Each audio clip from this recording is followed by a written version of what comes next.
Hello sa aking YouTube channel. Welcome po sa aking YouTube channel. So, um, for this video ay i-share ko po sa inyo yung ako po ay nagkaroon ng problema sa aking sarili. So, syempre malungkot po ako ngayon. So, naramdam niyo naman po na ako ay may sakit. So, pasensya na po kayo, hindi ko po kayo na-update ng ilang araw. So, alam naman ho ninyo dito sa aking YouTube channel na araw-araw ho ako lagi nag-upload. So, almost 3 days po akong hindi nakapag-upload. So, i-share ko lang po itong video ko para awareness din po sa mga babae. Siyempre ho, babae din naman ho ako. So, ayun na nga ho, ang inyong katombi ay nagkaroon po ako ng sakit. So, biglaan po iyon. Hindi ko po rin ini-expect na ako ay dito ko pa pala matutuklasan yung sakit ko dito sa Paris.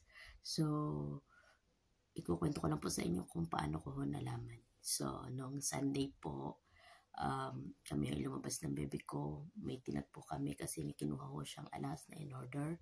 And after that, sabi ko sa kanya, tara doon sa milk teahan. Gusto kong uminom ng milk tea. So, ininom ko yung lahat kasi para busog ho ako nun eh. Tapos ininom ko. Tapos, syempre, matagal akong hindi nakatikim ng milk tea. And then, sinubukan ko uling uminom. Di, nasarapan ho ako.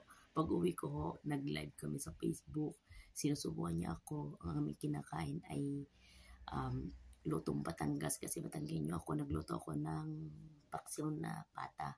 So, ako ho, hindi ko nginunguya. Sinusubo ko lang, sinusubo. And then ho, after niyan, dahil masaya ho kaming dalawa, naglulukuhan kami sa social media.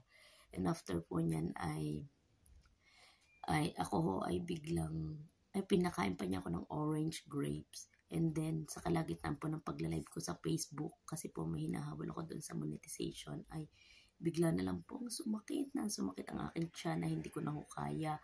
As in po talaga para akong mauutas na, akala ko talaga wala na. Naliligo ako, halos nakahigaan ako sa bathtub. Ayoko naman ho magpagalaw, ayoko magpakapit sa katawan. Gusto ko ako lang kasi parang pag hinawakan ho ako, mas nasasaktan ako. So after ho noon, ay di, parang nag-diarrhea na ho ako, ganon. After nyan, nakita ko po nung madaling araw, dugo na po yung dinudumi ko. So natakot ho ako. Pero parang binaliwala ko pa rin ho. Pumasok po ako sa trabaho pero hinang-hina ho ako. 2 hours lang po ako nag-work no time na yun. Pasensya na po kayo, medyo may iba po ako. And after po nyan ay ako naman po ay umuwi na ng mga alas 12 and then nag-CR na naman po ako. Nakita ko na naman po na ang daming dugo na naman ng dumi ko. So wala po siyang dumi, as in dugo po talaga lumalabas sa akin. So natakot ako sa sarili ko na bakit ganun kaya nangyayari sa akin. And after po, meron po dito malapit na clinic sa amin. Ito naman po ay hospital, 24/7 siya. So sabi ko, makapunta na nga at magpapacheck up ako. Wala namang masama kasi 25 euro. So wala pa po akong health insurance. And then after po niya, kasi nag-apply, ikwento ko muna, nag-apply po kasi ako noon ay na-decline ako, gawa may visa pa ako ng Poland. Pero ngayon wala na po akong visa. So, dahil nandito na ako sa Paris. So, yun ho, may big problem.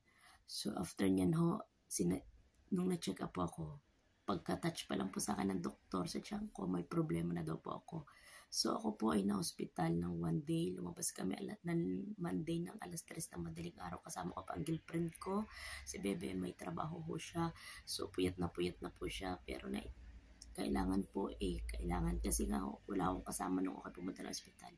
Ako po naiyak kasi dito po sa abroad, dito sa Europe, bawal po kasi may kasama sa loob ng ospital. Solo ka lang talaga. Kaya sobrang nakakalungkot kasi ikaw lang yung mag-isa na ikipagsapalaran sa mga bawat sakit mo. Ganun po talaga dito.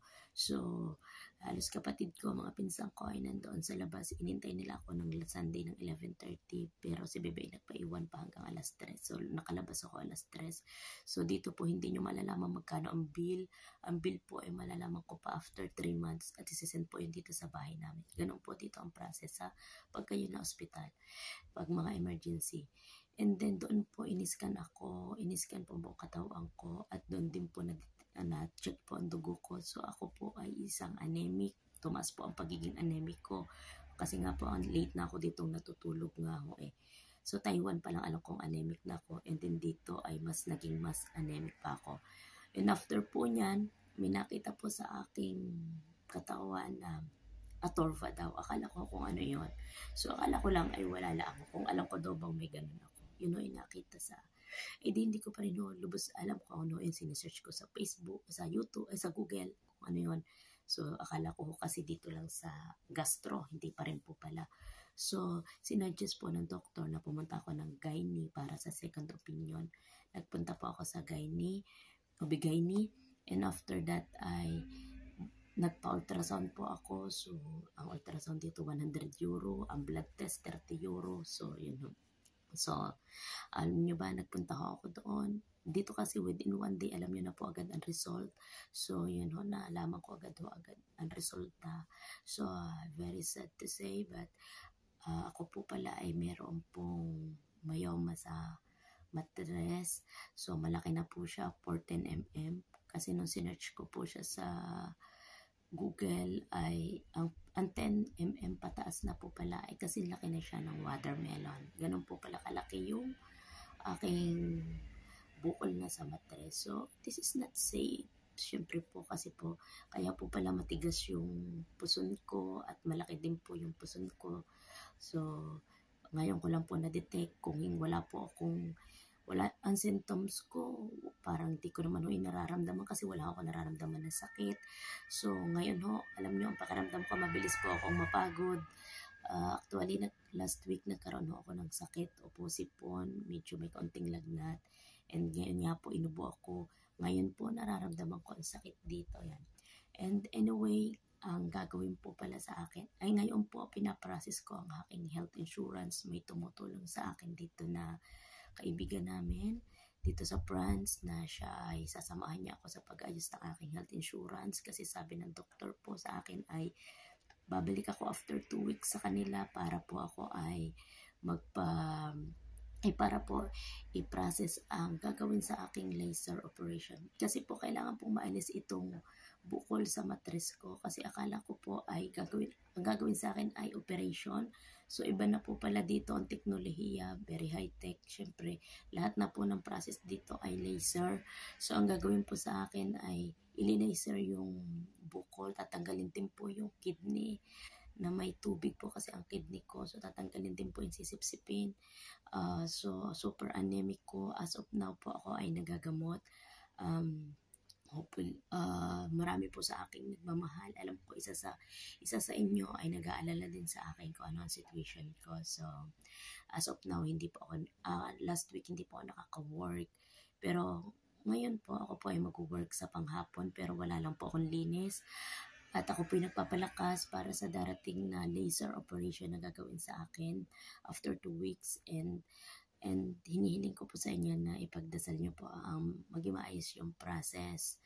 At sorry kung that time ako ay nagkaganito. Pero syempre hatid ko po ay kasiyahan lalo na sa TikTok, Facebook. Kung ako pa friend nyo sa Facebook, Belly Molera Garcia lang po. So search nyo lang po yon at malalaman nyo na kung sino ba talaga ako, kung gaano ako kasayang tao at gaano ako magpasaya ng tao. So, I share my life with you at I share ko lang po yung aking buhay namin dito sa Paris, kung ano ba talaga ang situation. So, sa mga babae, lesbian o ano man, kung kayo, lahat man ho ng tao, kung napapanood nyo itong vlog ko, kung kayo ay may sakit o may nararamdaman na at di nyo na kaya, so much better po kayo magpa-check up kaysa pa po lumala. So, wag na po natin hintayin yun. At so, ngayon po ako po ay nagpapalakas at nagpapagaling. So, maraming salamat po sa tumulong sa akin, lalong-lalo na kinamilan, kay Ate Laarne, sa aking mga kapatid, sa lahat ng mga tao, sa mga followers ko, subscriber ko, at sa aking mga kamag-anak, kaibigan, a lot of people na nagpipray for me. So, I'm very thankful. Thank you so much sa inyong lahat. Di ko na po kayo maisa-isa. So, yun lang po. And God bless you po sa ating lahat. We love you.